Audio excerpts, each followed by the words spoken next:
pun kula baleni nggih saking awal wal maqalatur rabi'ah kula terangno ya. An-Nabi Bakrin Siddiq radhiyallahu anhu dawe adzulumatu khamsun. Dawe Abu Bakar kegelapan itu ada 5. Di mergo Abu Bakar wong saleh nek kegelapan yo luwih akeh. Dadi ora pati apal nek jumlahe akeh ora pati apal. Roe muk piro?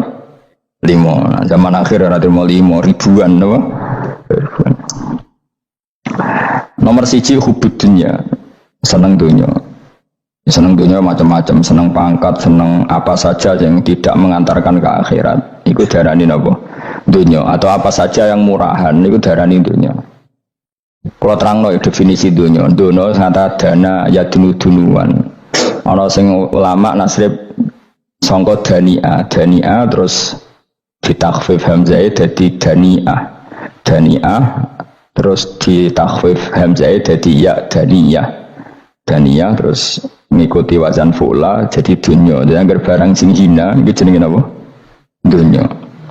Atau barang sing dekat itu jenenge dunya. Mergo maknane dunya saiki, dana itu maknane dekat. Akhirat nanti. Sungokno wae kok kowe sesuai paham. Sehingga sesuatu yang tidak murahan kayak sujud, kayak sedekah, kayak ngaji itu ora dunya. Ini kesaksian akhirat. Sehingga ketika Ibnu Khaldun itu Allah itu ngeritik dunia ya yang perlu dikritik. Bahkan kadang akhirat pun dikritik pangeran, swarga pun kadang dikritik pangeran. Nak waya perlu dikritik karena ada konteksnya. Ada apa? Konteksnya. Misalnya begini. Saya punya kitab namanya Khilyatul Auliya atau Baqatul Asfiya. Saya sampai sekarang belajar kitab itu terus. Ini sekitar 14 jilid. Ini kitab indukan Ihya. Saya berkali-kali ngomong di mana-mana. Imam Ghazali dalam hal mana Kibul Akhyar sejarah orang-orang pilihan itu nginduk kitab nama Khilyatul Auliya itu 14 jilid. Dalam ilmu tasawuf beliau nginduk kitab jenis Qutil Qulub, ini karangan Abu Thalib Al-Makki. Dalam fikih tentu beliau nginduk gurunya Imam Haromen. Dan memang kitab itu harus nginduk, kalau tidak namanya mukhtarik, bikin-bikin. Memang syaratnya ulama harus muttabi, dia hanya pengikut, tidak boleh apa kreasi. Kalau kreasi namanya bid'ah, bid'ah. Kalau terang, di situ ada cerita ada seorang sufi bodoh ngeritik dunia tak ngamal. Dunia wis ora ono bener, dunia ku nggon batang, dunia ku jifah batang. Sing berebut batang ya siap-siap rebutan mbek asu, pokoke ngomong wis tok ndi-ndi. Sayyidina Umar itu agak tersinggung dengan makalahnya orang sufi yang bodoh ini. Ya rata-rata orang sufi memang bodoh. Wali gelem ngaji fikih. Setelah ngomong ngalor ngidul dunia gue swelek terus dia biasa lah orang sufi terus milih dewean terus orang lakoni popos ngerti-ngerti lesu mangan wae lesu orang sufi kan gitu. Singkat cerita terus Umar agak marah tapi beliau masih bisa mengendalikan diri terus kata beliau sal sayyidah sal hadas sayyid, kamu tanya hadas sayyid, maksudnya sayyid dalam bahasa dulu itu ya orang terhormat. Dalam bahasa zaman era itu maknanya sayyid itu masih apa? Sadat maksudnya bukan Habib, bukan. Kalau dalam bahasa Arab dulu itu memang kalau Habib itu dzurriyyah Nabi, kalau sayyid sadat itu sufia itu belum pasti maknanya apa? Habib ya, tokoh-tokoh yang diikuti dalam apa? Makalahnya, dalam apa? Makalahnya. Terus kata Ubay bin Ka'ab, dan ini menurut saya benar sekali, dan kamu harus mengikuti Ubay bin Ka'ab. Dia adalah termasuk 6 sahabat yang dipuji Nabi min ahlil Quran, apa? Yang dipuji Nabi min ahlil apa? Quran. Kata Ubay bin Ka'ab, lalu Anda masuk surga karena apa? Lalu Anda masuk neraka karena apa? Lalu Anda dapat ridha Allah karena apa? Kamu itu bisa masuk surga lihadidar karena kenangan di rumah ini, maksudnya karena dunia ini, karena sujud kamu, karena kebaikan kamu. Itu di mana? Allah mereferensi amal kamu ya di dunia ini. Kamu masuk surga karena sujud kamu di dunia ini, nanti masuk neraka karena keangkuhan kamu di dunia ini. Fahadi dunya mi'yar, dunia ini adalah takaran. Semua referensi Tuhan tentang akhirat itu merujuk kelakuan kita apa? Di dunia. Sehingga kalau kamu masuk surga selamanya lama, itu ya karena kebaikan kamu di dunia. Maka jangan kritik dunia ini, karena dunia itu mahalu sujudika, mahalu ruku'ika, mahalu pokoknya dia marah-marah. Sehingga semenjak itu kata Ibnu Khaldun, orang tahu dunia yang dikritik adalah dari madatul kalimah dani'ah, suatu yang murahan, apa? Yang murahan. Sehingga kalau misalnya orientasinya itu kebesaran, kebesaran li'ilai kalimatillah, maka itu tidak termasuk dunia. Dan yang suasananya akhirat tapi motifnya adalah kasal, kemalasan, itu yang benar-benar dunia. Makanya Imam Syafi'i sering kritik tasawuf itu sampai ussisati tasawuf alal kasal. Ilmu tasawuf itu basisnya itu karena pemalas. Karena tadi misalnya begini, ini contoh paling gampang. Zaid itu di daerah pinggiran. Di daerah pinggiran di mana Islam itu minoritas. Terus dia ingin kaya raya supaya bisa bikin masjid atau bikin komunitas Islam. Atau dia ingin jabat jadi lurah supaya nggak ada pelarangan orang sholat karena dia yang punya otoritas bikin aturan. Atau kalau mungkin skup lebih besar dia ingin jadi bupati supaya daerah situ familiar dengan Islam karena pejabatnya Muslim. Itu tidak dunia karena semua orientasinya untuk mengawal sujud, mengawal kebenaran. Tapi kalau kamu di daerah pinggiran, kemudian milih DWA, kabeh kersane pangeran, sidik-sidik kersane pangeran, terus kamu meninggalkan aktivitas dakwah, itu yang dunia, karena motivasi kamu adalah al-kasal, males dari mewarnai buminya Allah ini dengan sujud. Ini yang banyak orang sufi salah paham. Makanya orang sufi harus ngaji fikih. Pendeknya roh, dilingno wong alim, wong fikih, nak kitmanul ilmi ku haram. Kitmanul ilmi haram. Menyimpan ilmu itu haram. Tidak memberi kontribusi dalam proses orang sujud adalah haram. Tidak memberi pencerahan pada umatnya Nabi adalah haram. Menikmati keasikan eling pangeran dewi adalah haram. Dia harus diingatkan gitu terus. Kalau enggak, itu bahaya bagi agama ini. Makanya dulu itu enggak ada orang sufi yang enggak ngaji ulama fikih. Sekarang kebalikan, malah wong sufi darani fikih mau kulit dekne wis tok hakikat sembrono. Oh tak tobat nonton anak ketemu aku. Itu bahaya, paham seperti itu tuh bahaya. Karena sekarang itu sufi itu jadi identitas kesalehan. Jadi yang rumah kome sufi koyo-koyo sak dhuwure ahli napa? Fikih. Itu bahaya. Karena tadi sufi itu akan ngeritik dunia sepedas-pedasnya. Kemudian ujung-ujungnya meninggalkan dunia, kemudian happy-happy asik pangeran dewean dan membiarkan umatnya Nabi ini berserakan kemana-mana, tidak terlibat sama sekali, tidak memberi kontribusi sama sekali. Cara bahasa gampangannya orang gelem amar ma'ruf, gak gelem nahi mungkar. Tapi bahasa amar ma'ruf nahi mungkar kan saiki dadi gerakan ekstrim. Makanya ora tak bahasa amar tidak peduli, tidak mulang. Mergo saiki bahasa saiki repot terus. Paham ini penting kalau terang. Jadi kalau baleni malih ya. Sing dimaksud dunya ketika dikritik pangeran iku dunya sing sangka kata dani'ah, sesuatu sing murahan, sing enteng, sing nafsu, itu jenenge napa? Dunya, napa? Dunya. Tapi ketika sesuatu itu baik dan mengarah kepada Allah, itu jenenge dunya iki masru'atul akhirah. Maka dunya itu di dua status napa? Siji masru'atul akhirah. Dan ini status yang harus kita pakai. Makanya kata Imam Ghazali itu, kowe nak radi duwe sak penat-penate urip terus merasa enggak punya kenikmatan, datang saja ke kuburan. Dan yakinlah semua yang sedang mati keinginannya hanya satu, ingin kembali di dunia dan memperbaiki amal-amalnya. Berarti dunia adalah segala-galanya bagi orang yang sudah mati. Ya, orang yang sudah mati itu cita-citanya satu, la'alli arji, semoga kita kembali ke dunia. Untuk apa? Untuk membenahi semua kesalahan yang pernah dilakukan zaman yang dunia. Terus kamu ingat, fa'ana fid dunya, ya Allah alhamdulillah sekarang masih saya di dunia. Artinya saya punya satu kesempatan yang diinginkan semua orang yang sudah mati di seluruh dunia. Lalu malah wali anu urip malah kepengen nang mati. Saking kakean kasus ini, apa? Kakean apa? Kakean kasus. Makanya di sini sirinya para rasul, para nabi itu sering donga, Allahumma tawil umrona, sehingga banyak orang soleh mendoa supaya panjang apa?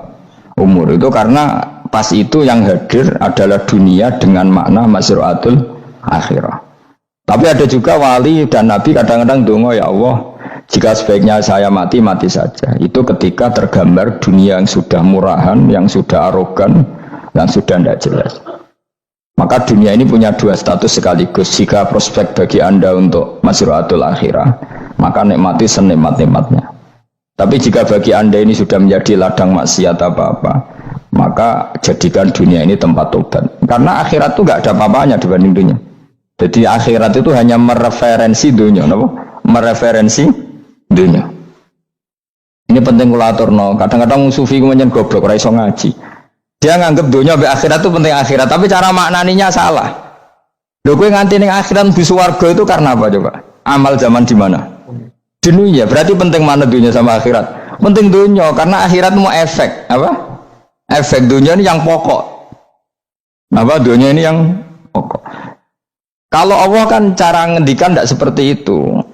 Allah cara ngendikan gini loh. Akhirat, maksudnya walal akhiratu khairul laka minal ula gini.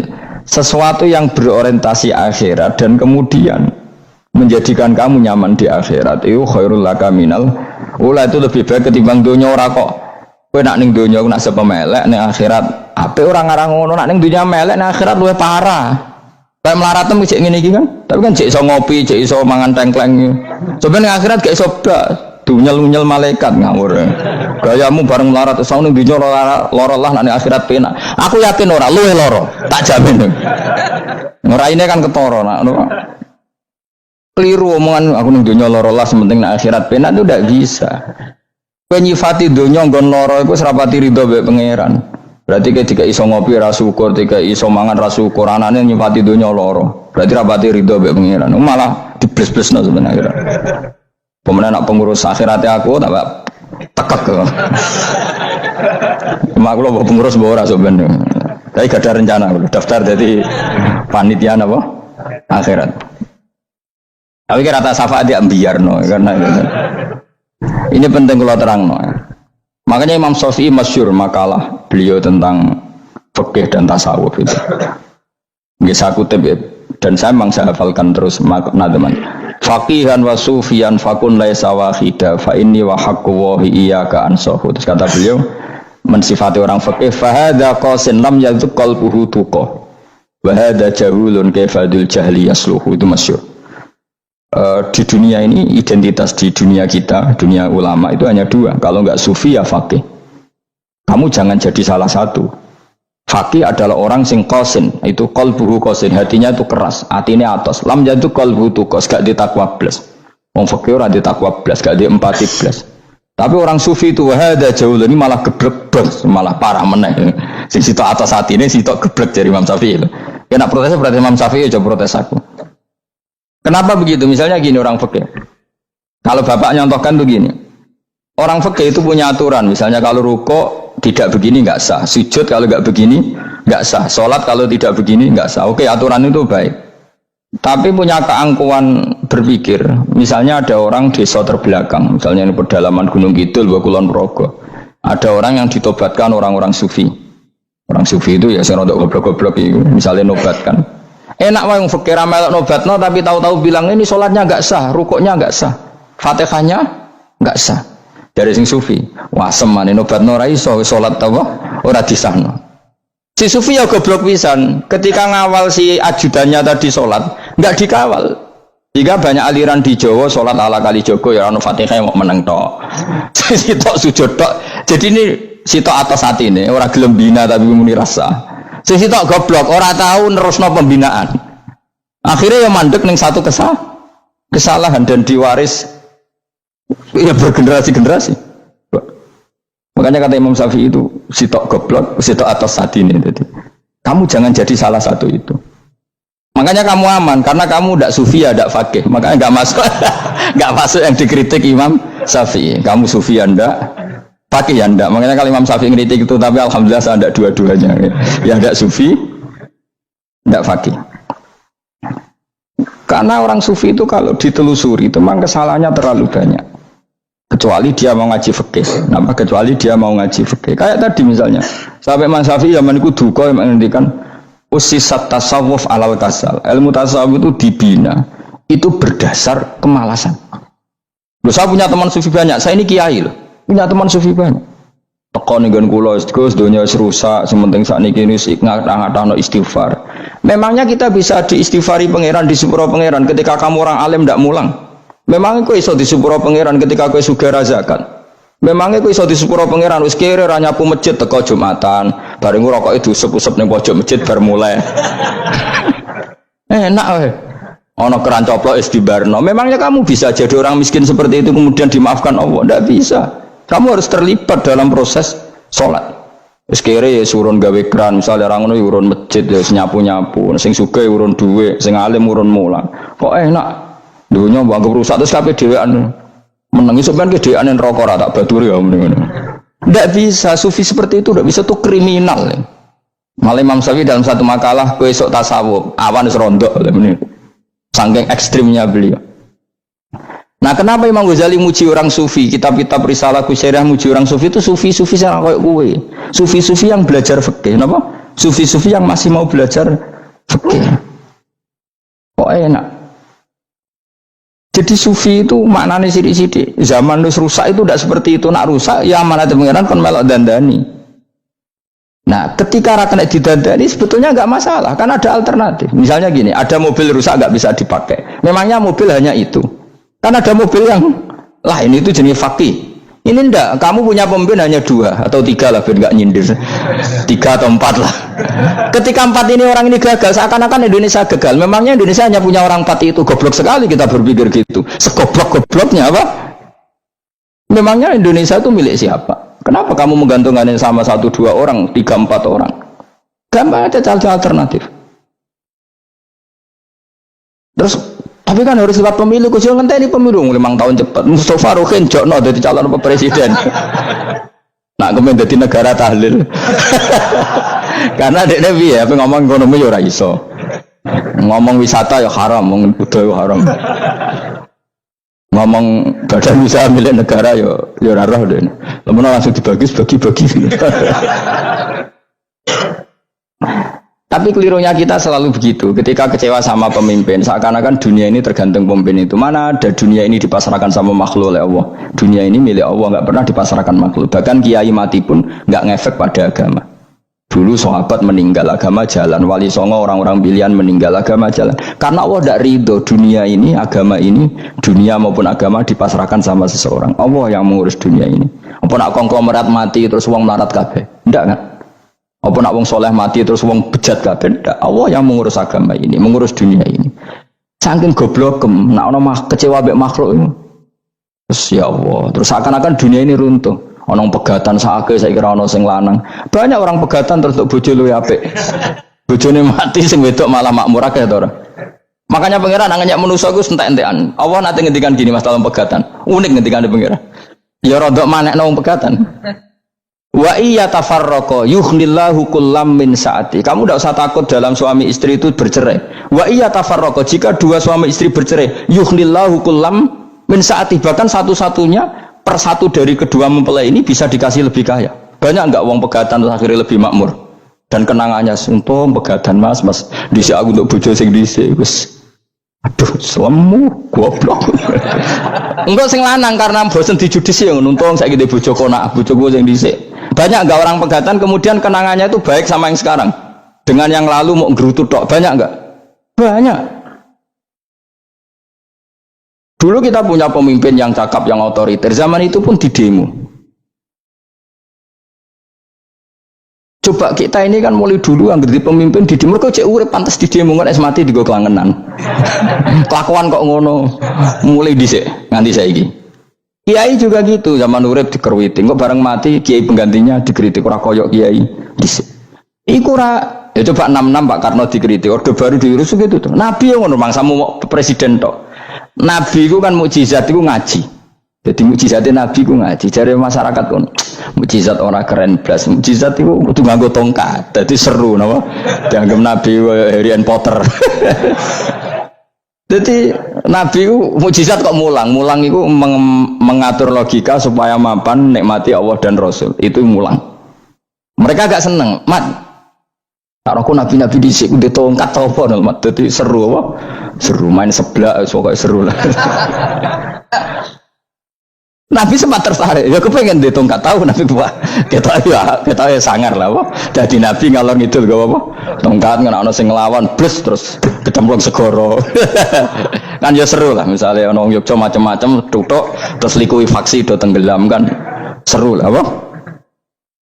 Jawab pengiran dulu lucu. Dia matke jok tongkat, gampang nah masalah tongkat.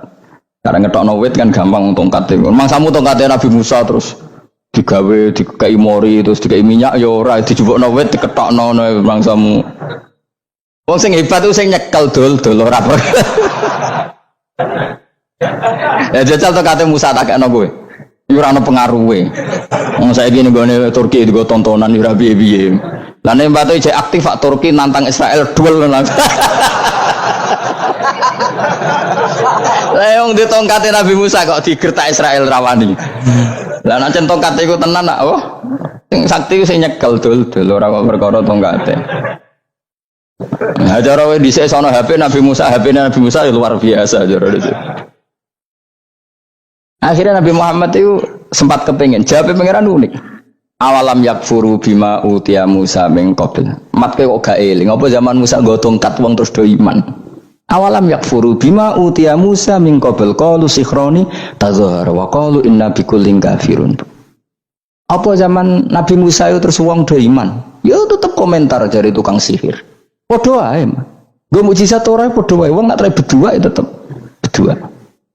Zaman Pak Karno sing tukang ngeluh ya ngeluh, zaman Pak Harto tukang ngeluh ya ngeluh, zaman Mega sing tukang ngeluh sampai saiki sing tukang ngeluh ya wis nggo kegiatan. Kiai yang ngono. Kadang ada kiai saiki misalnya Surabaya zaman Mbak Arwani, Mbak Zubair. Memangnya zaman Mbak Arwani wong Kudus ngaji kabeh. Mangsaku ya kelakuane wis ngono-ngono wae. Misale kula ya kadang ya wong komentar. Wis wae ora kaya zaman Bandur Salim. Lah aku wis dididik bapak, zaman Bandur Salim apa wong ya ngono. Mbok bapak zaman Bandur Sam apa ngono sampai zaman Basunan Bonang misal. Ayo jajal. Masa wong Yogya saiki ora kaya zaman Bali Maksum Mbah Munawir. Memangnya zaman iku wong ngaji kabeh. Ya ndak juga kan sarahku kiai nak ngaji sing ngaji wong ngono-ngono iku pancet wong iku. Itu pengalaman. Mulane ketika Nabi Muhammad kemudian dimujizat ke Nabi Musa jawab pangeran we awalam yakfuru bima utiya Musa min qabl. Apa zaman Musa terus do iman mat. Padha wae nggo masuk go tongkat ngalor ngidul ya. Biasa wae mat. Gak usah mujizat-mujizatan mulang wis enggak ada. Lho kula lho mau tawani pangeran mukjizat kok sangkare Musa. Kula mboten purun. Ya perkarane kok malah lucu. Nabi ngalor ngidul go tongkat. Nabi Musa itu tongkate biasa kan sing kondang ke wonge. Lah saiki ejek ning Turki. Nek kata tenan jek top Israel tuntas ya. Suwabet terus likuifaksi tutup suwabet meneh dadi negara bebas wong Israel. Terus Rajab Tayyip manggon kono. Iku aneh-aneh wae. Makanya penting yang dikatakan mukjizat yo ngaji. Ngaji itu bisa membentuk yakin. Yakin itu bisa membentuk tahqiq. Nah caranya yakin gimana tak warai kan ben dadi wali. Wali sing jalur ilmu, dalam melarat wis kowe luwih iso lah. Wali ku jalure akeh.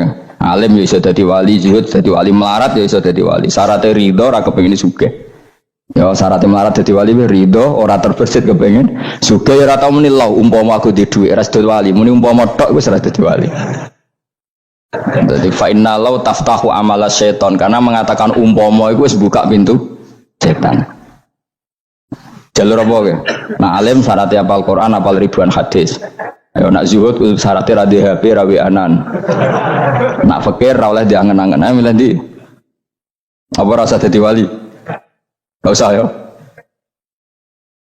Kalau terang, ini penting. Kenapa saya sering kritik orang sufi? Karena sufi sekarang itu beda dengan sufi dulu.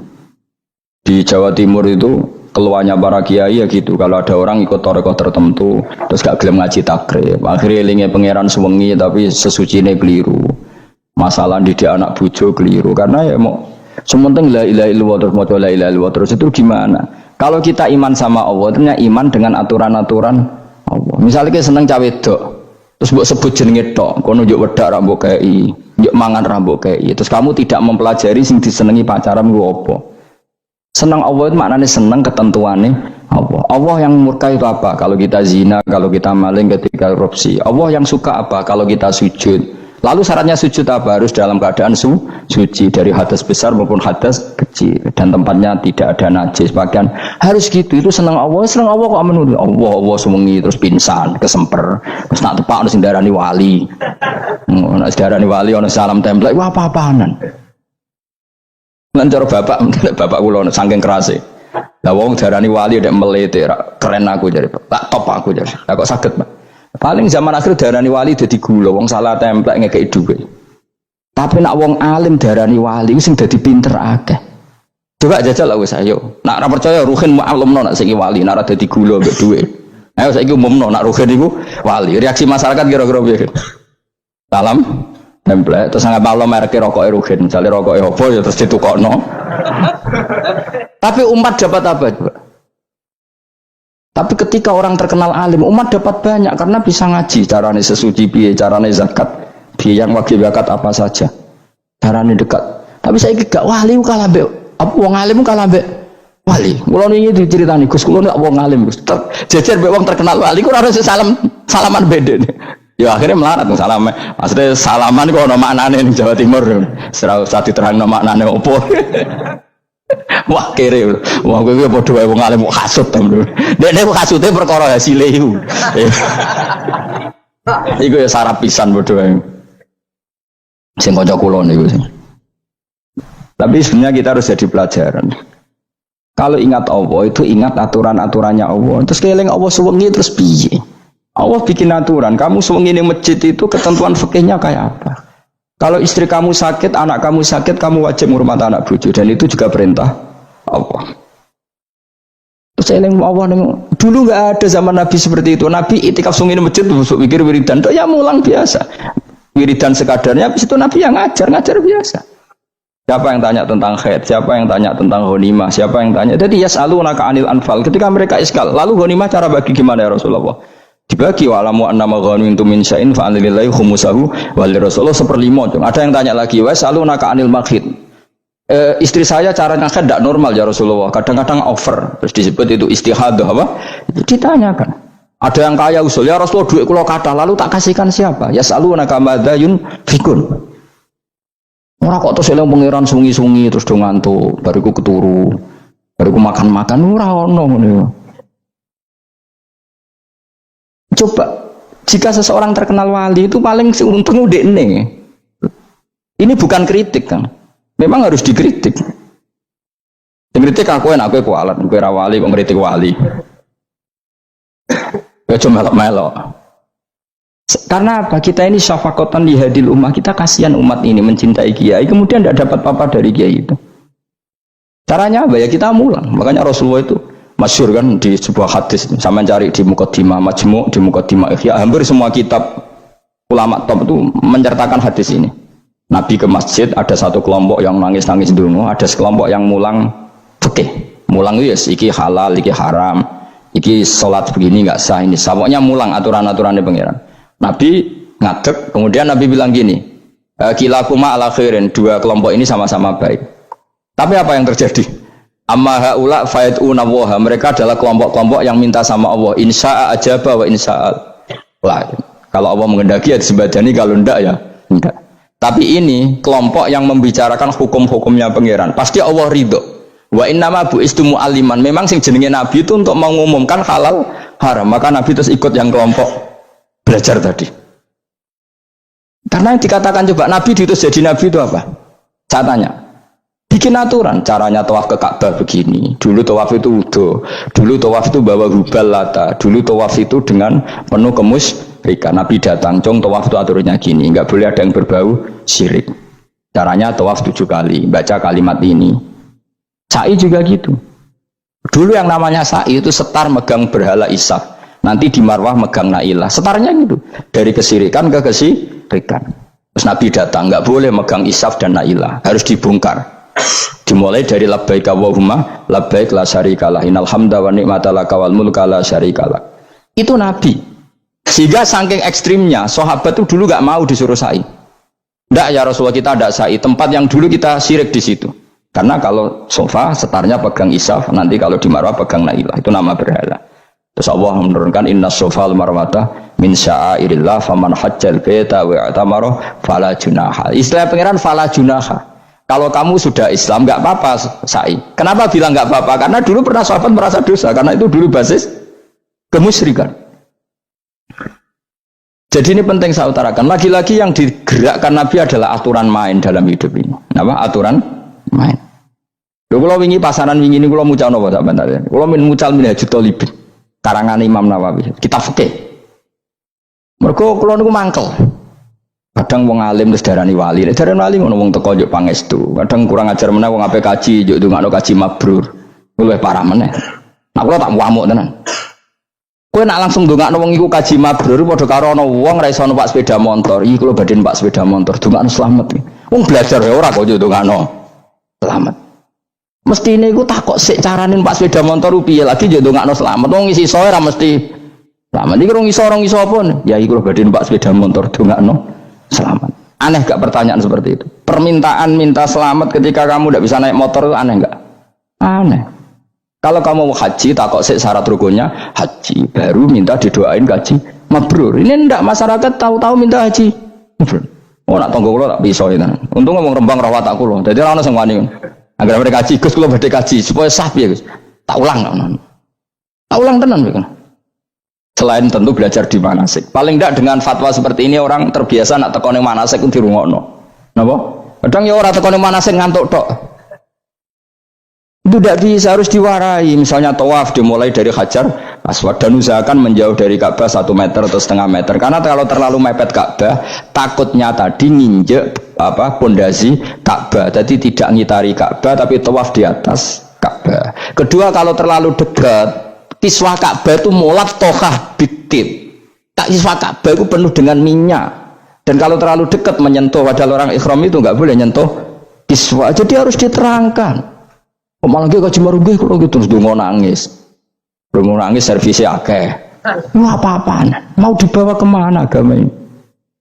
Kemudian sing juk dongo sugih gini nangis tenanan oleh nyangone luwe akeh. Nah cara bapak nangis seruwet zaman serasa nangis anak dadi kiai. Pokoke ulang nak ra gelem wis buan ngono. Tobat song ini tobat ya mareni uteknya niki mareni. Coba contohkan analogi hal yang gampang. Ono wong ra iso numpak sepeda motor datang ke kamu minta didoakan selamat, aneh ndak? Urutannya ya belajar apa? Terus ono wong ra iso salat, ndongakno salat kula niku makbulah. Makbulah mbahmu. Takbir ar Fatihah ar ya kabeh itu ono urutane. Itu ulama. Jadi makanya Rasulullah